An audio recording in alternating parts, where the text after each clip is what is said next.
20 November রাত্রি আনুমানিক 10:30 নাগাদ পানিসাগর বাজার স্থিত জয়শ্রী হোটেলের সম্মুখে অসম আগরতলা জাতীয় সড়কের ওপর ঘটে যায় এক যান দুর্ঘটনা।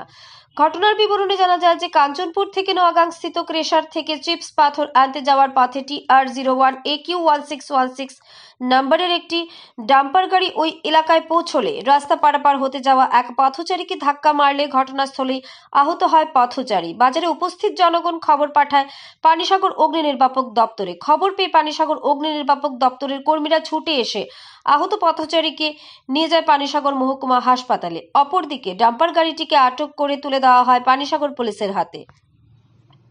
জানা গেছে ডাম্পার গাড়ির চালক অজয় দেবনাথ, বাড়ি ঊনকোটি জেলার পেচারথল থানাধীন বিপ্লবপুর এলাকায়। আহত পথচারীর নাম মাবিক হালাম, বাড়ি পানিসাগর চন্দ্রহালাম পাড়াস্থিত শৈলেন বাড়িতে। প্রত্যক্ষদর্শীরা জানান ডাম্পারের দ্রুত গতির কারণেই দুর্ঘটনাটি ঘটেছে। বিগত কিছুদিন পূর্বে অনুরূপভাবে পার্শ্ববর্তী এলাকায় একটি ডাম্পার গাড়ি দ্রুত গতিতে ছুটতে গিয়ে নিয়ন্ত্রণ হারিয়ে রাস্তার বিপরীতে গিয়ে রায় ইলেকট্রনিক্স নামক একটি দোকানে প্রবেশ করলে ভাগ্যগুণে বেঁচে যান দোকান মালিক সহ দুজন দোকান কর্মচারী। ক্ষয়ক্ষতি হয় প্রায় 5 লক্ষাধিক টাকা।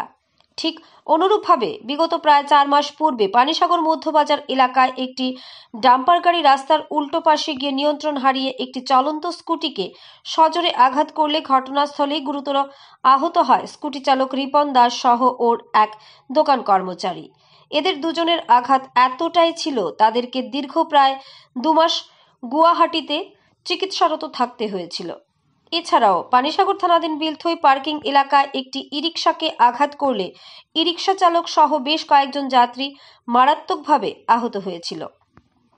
অসম আগরতলা জাতীয় সড়কে চলাচলরত বিভিন্ন ধরনের গাড়িগুলোর মধ্যে বিশেষ করে খালি ডাম্পার গাড়ি এবং খালি তেলের ট্যাঙ্কার গাড়িগুলোর যাতায়াতের তাণ্ডবে বেসামাল পথ চলতি সাধারণ বাহন থেকে শুরু করে পথচারীগণ। যদিও ডাম্পার গাড়িগুলোর দ্রুতগতির জন্য যে শুধু চালকেরা দায়ী তা নয়, নিন্দুকেরা বলছেন এর জন্য বিশেষ করে দায়ী মালিক পক্ষ।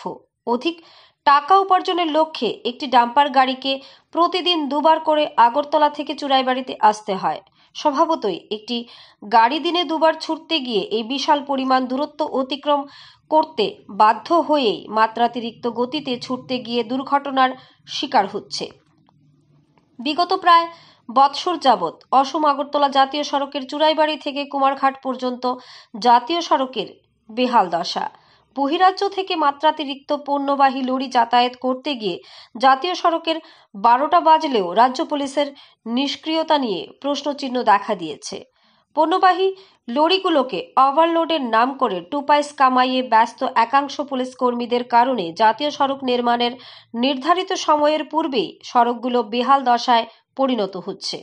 চুরাইবাড়ি থেকে কুমারঘাট অবধি জাতীয় সড়কে বড় বড় গর্তের কারণে প্রতিদিন কোথাও না কোথাও ঘটে চলছে একাধিক যান দুর্ঘটনা। এরপরও যানবাহনগুলোর মাত্রাতিরিক্ত গতি নিয়ন্ত্রণে পুলিশ প্রশাসনের ব্যর্থতার কারণে অকালে ঝরে যাচ্ছে নিরীহ তরতাজা প্রাণ।